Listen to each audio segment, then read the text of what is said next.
Sherehe za Jamhuri Day mwaka 2021 za mwisho chini ya uongozi wa Rais Uhuru Kenyatta.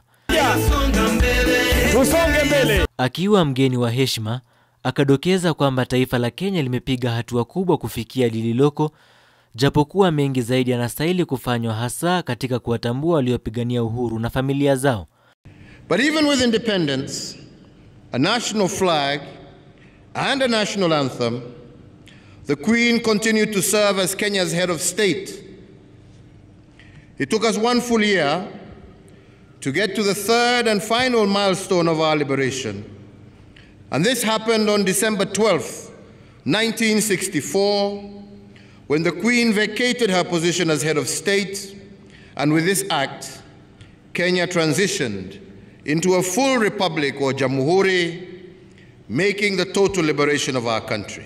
Rais akidokeza kwamba uhuru na amani tunaojivunia kwa sasa vilichangiwa na Wakenya wazalendo waliojali kizazi kijacho chenye amani na maendeleo endelevu.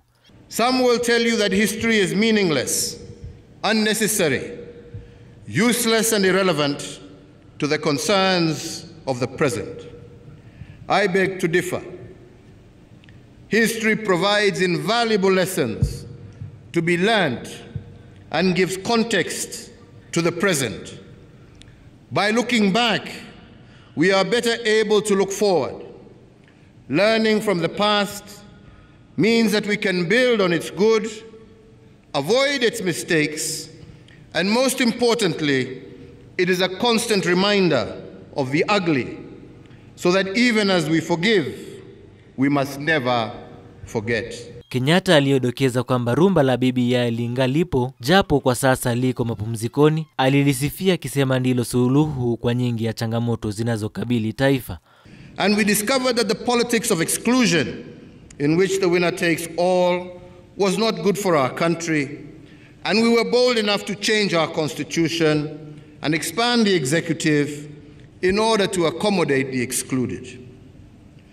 And indeed, when the former Prime Minister, Right Honorable Raila Odinga, and I shook hands on March 8th of 2018, it was because we saw a crack on the wall of our nation.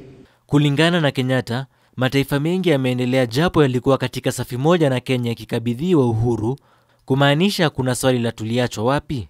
And I remind Kenyans that our country, our nation, actually lent South Korea money to implement its development plan in 1963. The question we therefore must ask ourselves is what happened? Why were we unable to develop as fast as those did? This future did not happen because we failed to plan for it. The future evaded us because we failed to imagine it. And I say so because imagination is more powerful than knowledge. Itakumbukwa kwamba wengi wa Wakenya walipoteza maisha yao kutokana na mauaji yaliyotekelezwa na mbeberu, pamoja na madhila kwa waliompinga alipolenga kuendeleza hujuma. Dennis Mwendwa, Undugu TV.